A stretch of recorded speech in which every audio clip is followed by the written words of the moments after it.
Mais ce qu'il faut retenir, c'est qu'à un moment donné de votre vie, il y a des personnes qui vont s'éloigner de vous. Vous allez vous éloigner de certaines personnes. Et cela ne doit pas avoir un impact sur les choix que vous avez décidé de faire. Vous ne devrez pas regretter d'avoir perdu des gens ou d'avoir laissé partir des gens. Pourquoi? Parce que dans la vie, il y a des étapes, il y a des stades, il y a des échelons à gravir. En tout cas, quand vous savez ce que vous voulez dans la vie. Quand vous savez ce que vous voulez dans la vie, quand vous avez une vision, il y a certaines étapes à franchir. Et il y a forcément des personnes que vous allez devoir laisser. Je prends un exemple banal. Vous montez les marches des escaliers. Vous montez des marches, vous êtes avec un ami, une amie, un conjoint, un collègue. Vous avez des objectifs à atteindre. Donc je prends un groupe, amis, collègues, conjoints ou conjointes. Ou famille. Et plus vous montez, vous vous rendez compte que la personne dont vous tenez la main ne suit plus votre rythme. Donc vous êtes en train d'aller plus loin et cette personne-là traîne les pas. Bon, vous allez essayer de retourner vers cette personne-là. Tendre la main à cette personne pour l'aider à vous rejoindre. Mais vous allez redescendre puisqu'il y a un écart entre vous. Vous descendez une première fois. Vous essayez de prendre la personne. Vous essayez de remonter avec la personne. Vous vous retournez, vous voyez que la personne ne vous suit pas. Vous descendez une deuxième fois. Mais vous allez redescendre jusqu'à quand? Vous ne vous rendez pas compte que plus vous descendez, plus vous vous mettez en retard. Plus vous n'arrivez pas à atteindre votre objectif. Parce que cette personne-là est comme quelqu'un qui vous tire par l'arrière et à chaque fois que vous voulez faire un pas, cette personne-là vous tire pour vous ramener à son étape. C'est-à-dire, vous faites 5 pas en avant et cette personne-là est peut-être 20 pas en arrière. Et quand cette personne-là vous tire, elle vous ramène à 20 pas en arrière. Donc, vous devez refaire ce chemin-là encore. Et ça vous met en retard vis-à-vis de vos objectifs. Donc, à un moment donné, il faut savoir faire les bons choix et penser à soi-même. Ce n'est pas de l'égoïsme. Ce n'est pas de l'égoïsme. C'est de se faire passer en priorité. C'est bien de penser aux autres. C'est bien de penser pour les autres. Mais à un moment donné, il faut s'asseoir et se dire, bon, aujourd'hui, je pense qu'il est temps que je pense à moi. Je pense qu'il est temps que j'évolue. Je pense qu'il est temps... Je pense qu'il est temps, désolé, le téléphone est tombé. Je pense qu'il est temps que je me focalise sur moi-même et que je me donne une chance de pouvoir atteindre mes objectifs. Et cela se pose dans tous les domaines de vie. Tant sur le plan conjugal, tant sur le plan professionnel, sur le plan familial, que sur le plan social. C'est-à-dire avec les amis, en communauté, tout ce que vous voulez. Il va falloir faire des choix. Des choix qui, par moments, seront difficiles. Quand on le dit, c'est facile à dire, mais difficile à faire.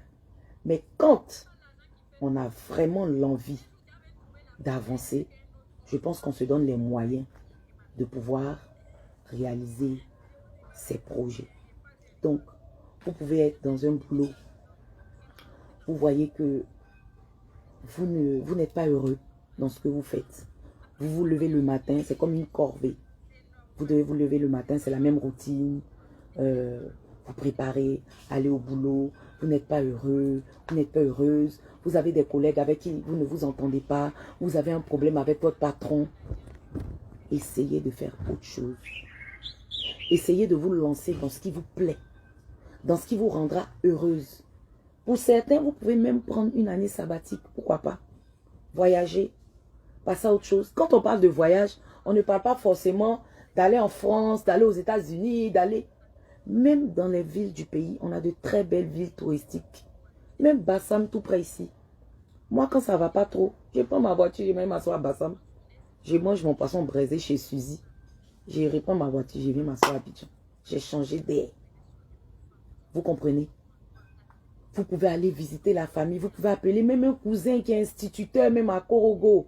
Ah, gars, moi, ça va pas trop là. Je vais venir passer le week-end chez toi. Ça va me faire changer. Vous prenez votre car, vous êtes à Korogo. Tu enjoy ton cousin. Ça va te libérer. Parce qu'en Afrique, on a tendance à dire que oui, il ne faut pas expliquer tes problèmes parce que les gens vont prendre pour aller parler. Mais plus on garde les problèmes, plus on s'en crée. Donc, je vous invite à partager. Choisir des bonnes personnes autour de vous. Pas forcément même des personnes que vous connaissez. Vous pouvez même choisir quelqu'un que vous ne connaissez pas, qui ne vous connaît ni d'Adam ni d'Ève. Et puis aller parler. Donc, pour revenir au thème de la traversée, je vais prendre un autre sujet. Pas sujet, mais un autre, comment je peux appeler ça même? Une autre branche, si vous voulez. On a parlé, par exemple, du plan du boulot. Je vais parler du plan social. Plan avec les amis. On a des amis avec lesquels on est, qui ne sont pas forcément de mauvaises personnes. Ne voyons pas le mal partout. Quand on parle de traversée du désert relationnel, quand on parle de séparation, ce n'est pas forcément mauvais en soi. Ce n'est pas forcément des palabres. Ce n'est pas forcément parce que la personne est méchante. Non. Vous pouvez être de très bons amis. Vous pouvez vous aimer mutuellement. Mais à un moment de la vie, vous n'avez plus la même vision. Vous n'avez plus la même manière de voir les choses. Vous n'avez plus la même façon de voir les choses ou de comprendre les choses.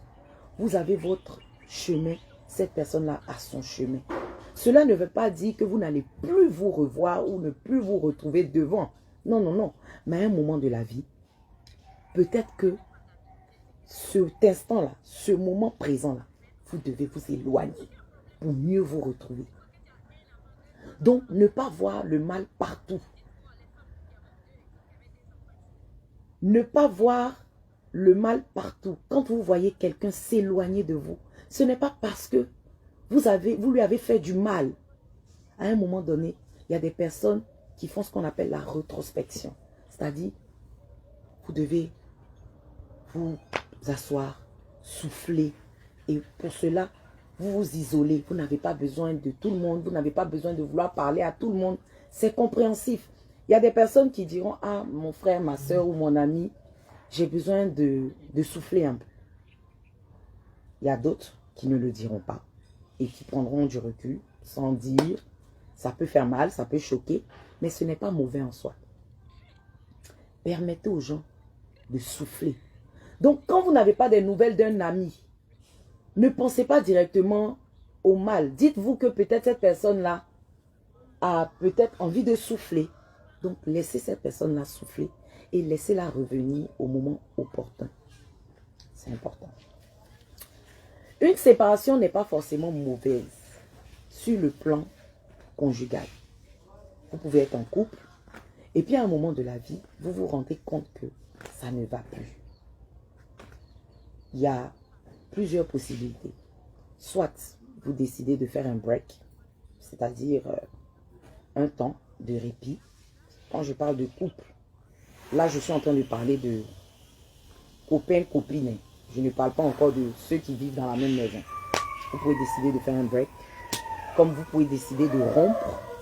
Comme vous pouvez décider de vous asseoir, de discuter et de pouvoir voir ensemble comment régler les choses. Dans le couple, ceux qui vivent ensemble, vous pouvez décider de vous séparer. C'est-à-dire si c'est vraiment grave, qu'il n'y a plus d'amour ou que blablabla. Bla. Vous pouvez décider de faire un break aussi. Un break, ce n'est pas forcément ne plus vivre dans la même maison. Hein. Vous pouvez être dans la même maison, mais décider de faire chambre séparée pour essayer de voir, de revoir. Vous pouvez aussi essayer de vous asseoir et pourquoi pas en discuter et voir ce qui n'a pas marché, ce qui a marché, ce qu'on aimerait faire et ce qu'on aimerait avoir dans l'avenir. Mais cela ne veut pas dire que si vous décidez de vous séparer, c'est forcément mauvais.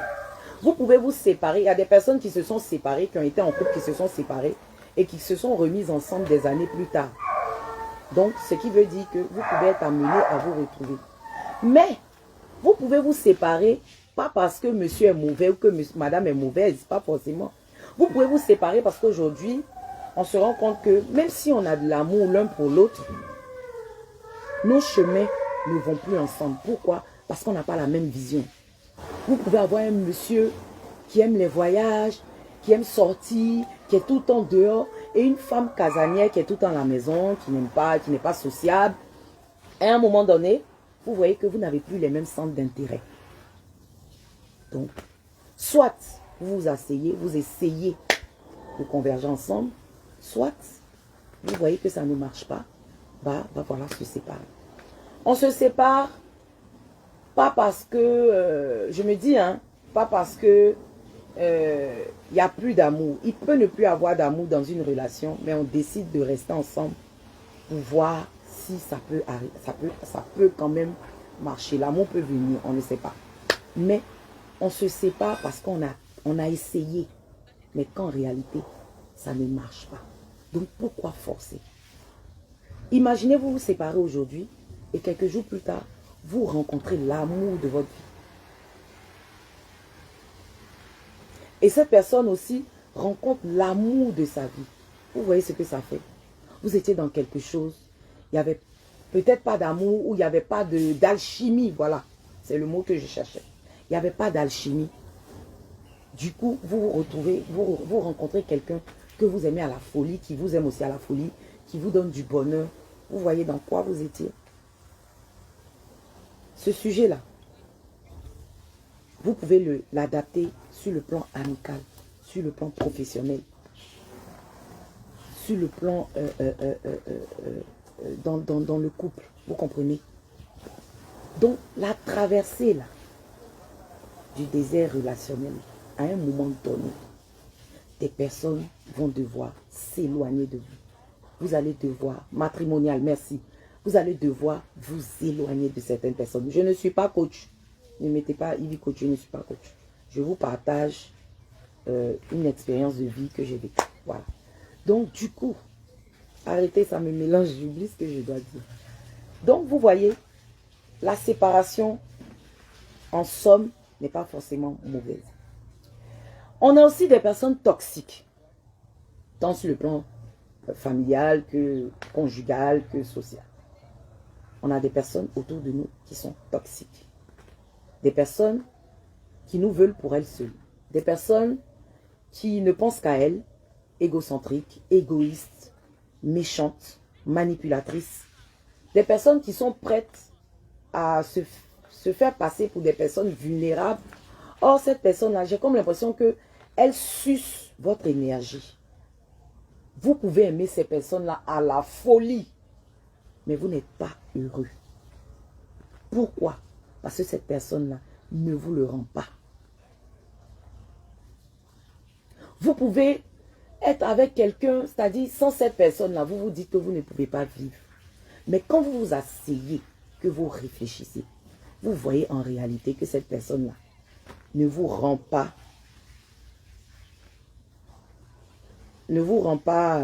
excusez-moi, je passe un appel rapidement.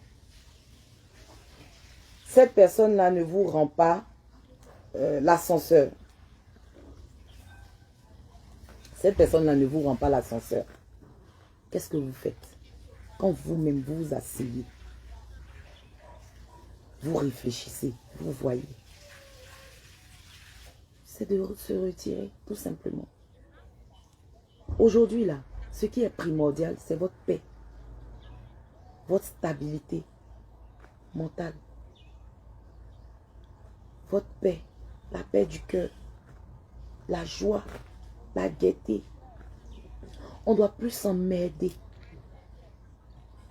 On ne doit plus être avec des amis qui ne nous soutiennent pas dans nos projets, qui ne nous encouragent pas dans nos projets. Des amis où tout doit tourner autour d'elles. Non, non, non. On se sépare. On n'a pas besoin de se séparer dans palabre. On ne peut pas être avec des amis qui ne sont pas contents de notre évolution. On ne peut pas être avec des amis qu'on essaie d'aider tant bien que mal, mais qui ont un sentiment, c'est-à-dire un peu, une petite jalousie cachée. Vous savez, il y a des personnes souvent qui sont autour de nous, qui nous montrent qu'elles nous aiment. Hein. Il y a des personnes qui nous aiment, mais qui ont eu... C'est-à-dire, c'est de l'envie. Mais l'envie mal exprimée, ou je sais pas mal exprimée, mais l'envie... c'est-à-dire, quand vous êtes envieux négativement, ça devient de la jalousie. Vous enviez négativement, c'est-à-dire, si moi aussi je pouvais avoir ça. Quand vous avez des amis à côté de vous qui commencent à parler comme ça, commencez à ne plus vous confier. Commencez à ne plus leur dire, ils m'ont aussi mes cheveux là-dedans. Commencez à ne plus leur dire vos secrets ou ce que vous êtes en train de réaliser ou vos exploits. Commencez à diminuer ce que vous partagez avec ces personnes. Quand vous avez des amis qui sont autour de vous, qui ne... C'est-à-dire, elles vous font croire, ou bien ils vous font croire qu'ils sont contents de votre promotion, ou de votre mariage, ou de votre accouchement, ou de tout ce que vous voulez. Commencez à prendre vos distances.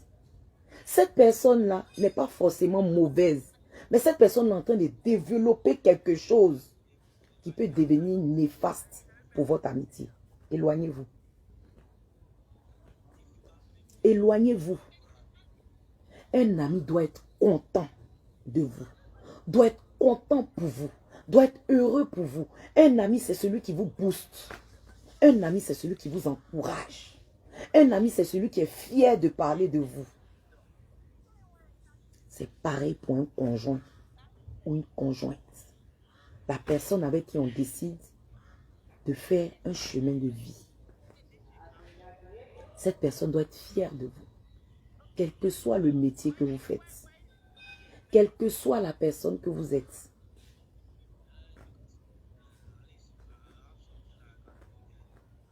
Un conjoint, c'est pas celui qui a mal quand lui il touche 80 000 et que sa femme touche 300 000 francs par mois. Un conjoint, c'est pas celui qui ne travaille pas, qui est à la maison, sa femme fait tout dans la maison. Et puis, son idée, c'est de gagner du travail ou bien gagner de l'argent pour se venger de sa femme. C'est pas ça un conjoint.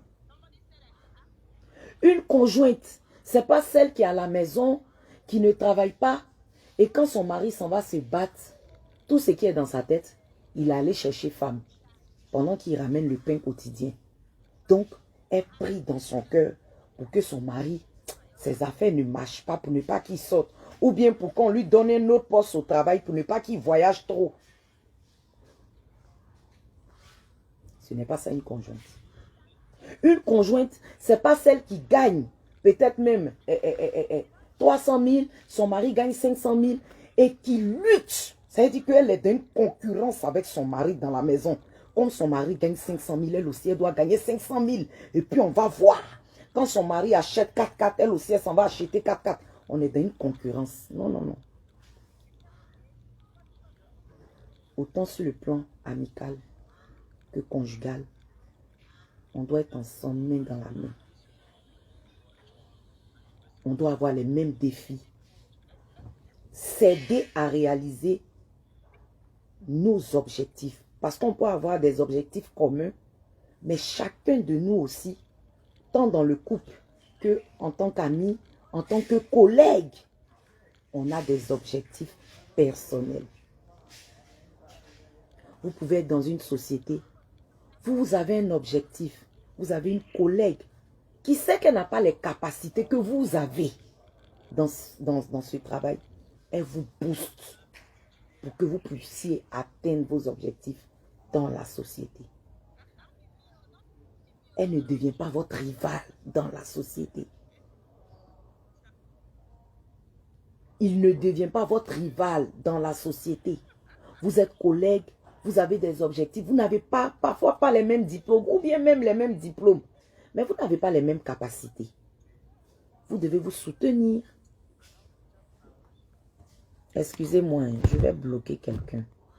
Parce que je suis là. Je n'aime pas le bavardage. Faut pas... Voilà. On n'a qu'à avancer. Vous comprenez? Désolé. À un moment donné, on se soutient et puis on avance ensemble. Quand on partage son expérience de vie là, c'est pas parce qu'on veut devenir coach ou bien qu'on est coach. C'est vous qui cherchez le nom de coach sur Facebook. Sinon ça là, nous on fait ça depuis 2015, 2016. Voilà. Et puis c'est mon téléphone, c'est ma bouche, c'est mon visage.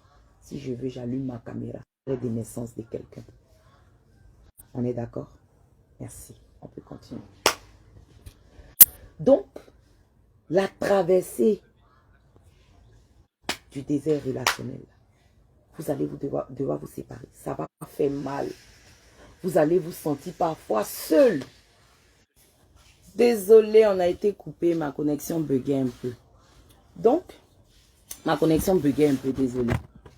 Donc, la traversée du désert relationnel, vous allez devoir vous séparer des gens. C'est comme si vous étiez dans un bus et c'était vous le chauffeur du bus. C'était vous le chauffeur du bus. Vous conduisez. Vous allez vous arrêter à des arrêts. Vous allez prendre des passagers. Vous allez vous arrêter à des arrêts. Vous allez prendre des passagers. Famille, amis, collègues, conjoint, conjointe. Vous conduisez le bus. À des arrêts, certaines personnes vont descendre parce que c'est leur arrêt qui est arrivé. Ça ne doit pas te faire mal.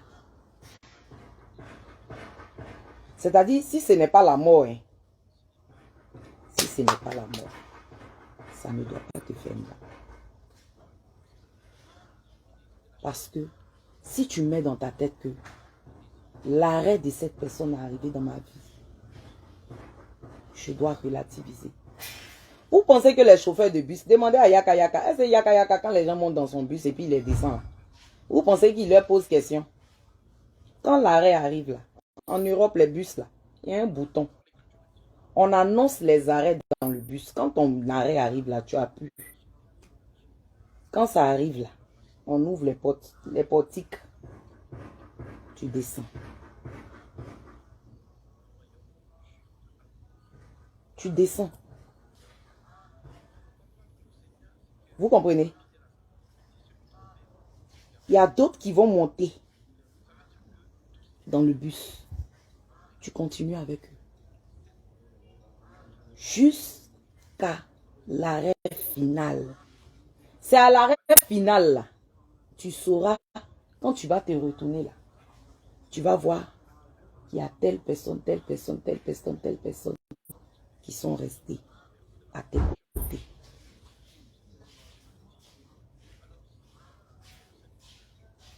Quand on conduit le bus là, le conducteur du bus, pour ceux qui montent dans le bus souvent, quand chacun descend à son arrêt là, celui qui descend au terminus là, quand vous arrivez au terminus, souvent là, vous êtes 4-5, pendant que le bus a pris près de, c'est-à-dire 100 personnes. Et quand vous arrivez au terminus là, vous êtes 4, 5, 10. Tu vas voir que dans les 10 personnes, il y a quelques membres de ta famille. Il y a ton conjoint, ta conjointe. Il y a tes enfants. Il y a quelques amis. Il y a des collègues. Il y a des connaissances. Il y a des personnes même sur lesquelles tu ne comptais même pas. Et ces personnes-là sont restées avec toi jusqu'au terminus. Une fois que tu réfléchis comme ça, là, tu n'as plus de problème avec quelqu'un. Comme on dit là, on ne prend plus quelqu'un pour charger. Il y a des gens que tu vas voir descendre de ton bus. Ça va te faire mal. Parce que tu avais mis ta confiance en ces personnes-là. faut regarder devant. Ton objectif là, c'est d'arriver au terminus. Ils peuvent descendre, d'autres vont monter.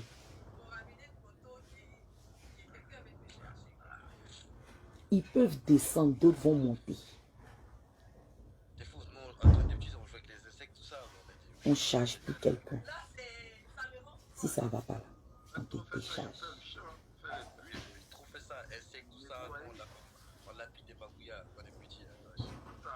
On ne charge plus quelqu'un. Ça ne va pas, on te décharge.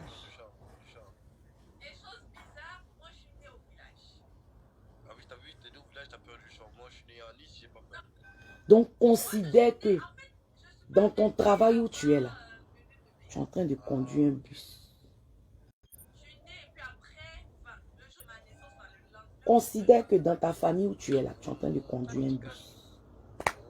Considère que dans ta relation où tu es là, tu es en train de conduire un bus. Quand l'arrêt des gens qui sont à tes côtés va arriver, ils vont descendre. Si ce n'est pas leur arrêt, ils vont au terminus. Vous irez au terminus ensemble.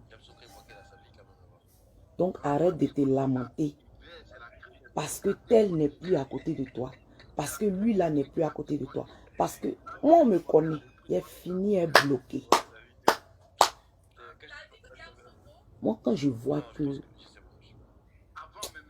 ça veut rentrer dans foutaise ou bien ça veut...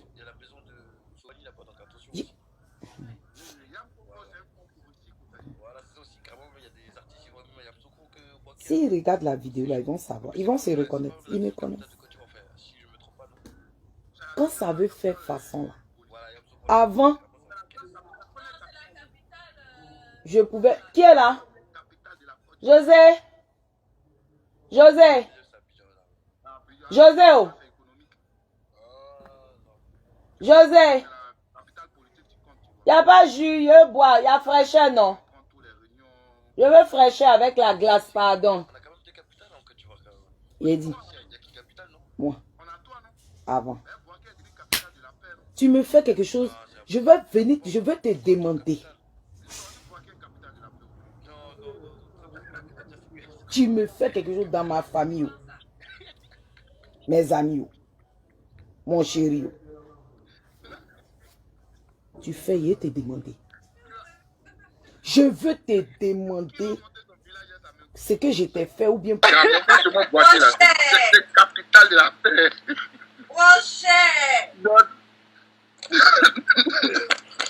Et j'ai vu le capital de quoi, mais ah putain, du mot contre ça, ils vont se... Non. Donc, de par avant, mettez dans votre tête qu'en Côte d'Ivoire, il y a 3 capitales. Abidjan, capitale économique, il y a Pokro, capitale de la paix, et capitale politique, et Boaké, capitale de la paix. Regarde, ça fait combien de temps que tu n'es pas allé à Abidjan? Moi? Hein? Ça me fait trop mal, ça fait 56 ans. Ça fait 56 ans. C'est pas bien, hein? Mais qui pleut à Paris, Abidjan bouillé? Il y a des Wallah qui Abidjan n'est pas bien, hein? Tout comme avant, hein? Salut! Salut! Ça va? Ça va et toi? Ça va? Elle est mignonne. C'est Ça madame? rentre. C'est ton bébé! T'as dit quoi? C'est madame? Ouais. C'est Moussou. C'est le bébé! C'est vrai, toi, tu es un vrai mec. Allô, Même pour votre madame, même on dirait que tu es un vrai mec, wesh. tu es un vrai garçon. Wesh. Mais attends, c'est nous! Attends! Qu'est-ce que tu veux? Franchement, c'est parce que les Ivoiriens, c'est des jogging. C'est les Ivoiriens qui vous bien. Hein? Ils savent pas mettre les paroles. C'est parce que vous êtes des jogging, même que nous-mêmes là, on est obligé de se mettre à côté, genre. Sinon que... Ah putain. Tu me tues, Mais voilà. toi, tu sais que ce qu'il dit là, c'est la vérité. Et madame, tu es parti avec madame en Côte d'Ivoire qui vous? Non, même pas encore. Il dit il y a On longtemps. peut la faire visiter, elle va kiffer. Hein. Ouais, elle va kiffer. Ah bah, Non, mais ça va je que- t'assure. Moi, faut Ah que bah, je ça va reparte en Côte d'Ivoire. Elle va savoir que chez toi en Côte d'Ivoire, là, c'est pas du n'importe quoi. Bah oui, hein, les échangeurs et tout, les ponts. Moi, j'étais là quand il y avait l'échangeur, j'étais là. Ah, J'étais là, j'étais encore... Ouais,